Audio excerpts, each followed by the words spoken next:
Right, this is one of the biggest weekends here in Columbus. Not only is Rogue hosting the open announcement for 22.2, but we've also got the Arnold going on. So we are currently on our way down to go watch the open workout 22.2. This is going to be the first time that we've actually gotten to watch one live. It'll be the third one that we participated in. So we went out to CrossFit HQ last year, and Christy went up against Terry Pierce for the second time. 3, 2, 1, go! And here we go, the 2021 Noble CrossFit Games season is officially underway, and two of the best in the world throwing down head-to-head in 21.1. Her first time was actually down at Rogue, which announcement was 5 years ago, so that was 17.2. 3, 2, 1, go! 17.2 is underway. Right in the middle of the floor, that's Carrie Pierce. Will be right next to the woman on the right. That's Christy Aramo, two of the top 3 American finishers at the CrossFit Games in 2016. We start with that 25-foot walking lunge. So we kind of went full circle last year. They did another open announcement together, but this should be awesome. We've got some friends in town. Justin's a good friend. A whole bunch of the CrossFit crews in town. So we're excited to go watch them, as well as Pancheck. Both really fit dudes. Should be a really good time to watch. Funny story, I'll tell you guys too. I've not had the best luck lately. So we met the CrossFit crew out last night for dinner, everybody who was in town to put this on, and not only did I break my foot, or not only do I have a broken foot, but being inside for like an hour and a half, we came back out and my truck window was smashed and my gym bag was gone. So my truck is broke, my foot is broke. I have not had the best luck lately. So I'm hoping that turns around and that he'll keep going on the slide. But we're really excited. Today is also Justin's birthday.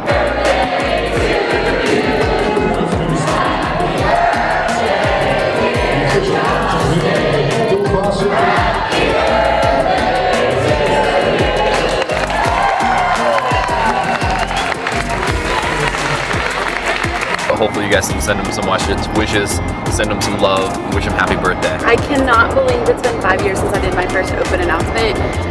2017, it was actually at Rogue HQ again, and I think that was when they had just opened the brand new HQ, right? Because we did it like in the warehouse area. So I'm really excited to see what this looks like.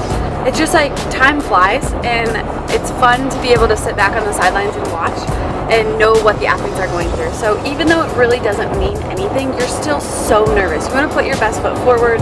You want to attack the workout the best that you can and draw up a really good score, especially because you're doing it on national television or it's being broadcasted live. So I can definitely empathize with how the athletes are feeling right now, but I'm so pumped to go scream for all of them and just have a good time and be part of it in a different way. I almost came this way first, so I was like, yeah, we'll try. Yeah. Make the person follow us run a red light. Yeah.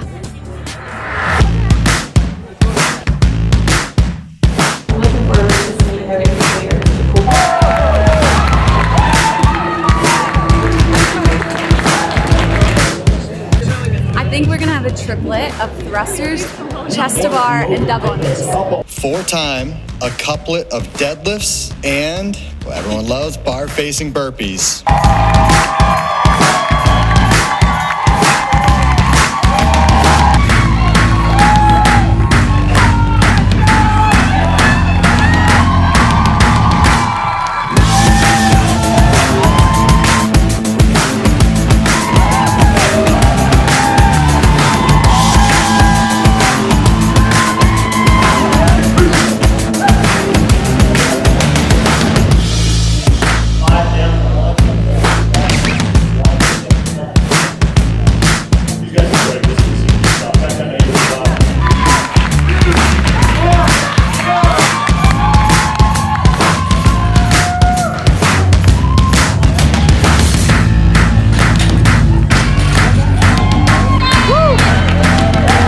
It's cold, but that was really fun. It was really weird to be on the sidelines, but it was actually really enjoyable. And it was crazy because a lot of our members were around with us and they're like, why did it look like the girls were going so much faster, but the guys finished faster? That's that whole smooth is fast thing that we talk a lot about when we talk about pacing. So I think the biggest takeaway is you're gonna feel super fresh on that 1, 2, 3, 4, and then all of a sudden the workout is gonna start setting in. And to make sure that you're thinking about what the back half of the workout is gonna feel like, and you wanna pretty much try to, just like Justin said, you wanna start at the same pace that you're able to finish, which means you're gonna have to really hold yourself back when you start. But all in all, it was really fun. Rogue did an awesome job, CrossFit did an awesome job, and it was a super fun experience to watch them throw down. All right, so we got to take about 60 people from our gym down, from CrossFit players to go watch, which is a pretty cool experience. And that is one of the upsides to being in Columbus, right next to Rogue. So I think you guys were also able to see it's such a disadvantage being the first person to go, and you can see how much faster the girls went out, not really knowing exactly how to pace, and even just watching one set of people go, how much the guys learned and how much slower they were from the start. So it shows you that smooth is fast, just like Christy was saying. Controlling yourself in the beginning, even though it feels easy, and then trying to maintain that pace the best you can. But that was a ton of fun to watch. My perspective, I think that the girls' weight percentage for the average athletes, I think those times are going to be quicker. And what I mean by that is, like, the members that say our gym, I think overall the girls' times will probably be a little bit faster for the guys.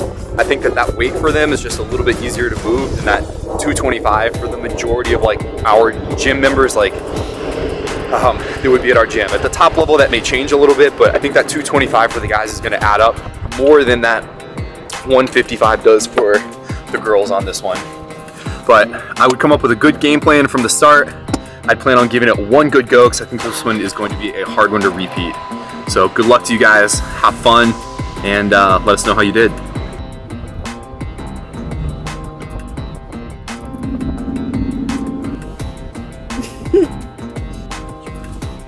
Fun fact, completely unrelated to CrossFit.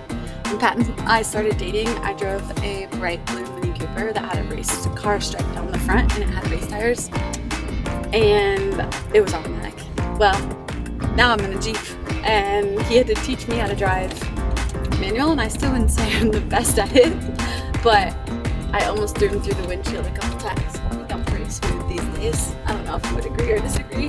Yeah, I drove a manual truck for a really long time, and I tried teaching Christy how. And I think we got to the point where she felt like she had the gist of it, and pretty much called it good there. She's had this Jeep for what, five years now, something like that? 5 or 6 years, and she's still pretty much at the point of, like, she's got the gist of it. Pat already touched on this, but I want to touch on it again. So everybody all week is like, do you do it again? Should I redo it? When should I redo it? Blah, blah, blah. This one is really probably one and done. Hitting that many deadlifts at that intensity with that kind of weight is definitely something that's going to tax you, that's going to tax your posterior a lot. A lot of times you're like, oh, I think I could do it again and I could do better. And then when you start to pick up the barbell on that second time, you just don't feel as good, and your CNS does not have that snappiness that it needs to move quickly and efficiently. So I think just knowing when you go into this workout that a lot of times, sometimes you go in with, oh, I would just redo it on Monday. Like, get that out of your head for this workout and give it everything that you've got, but in a smart way. So don't just 3, 2, and go 110%. In a smart way, such as pacing. Just know that you really have one good shot on this workout. When I'm walking the streets, I know you feel it with me, believe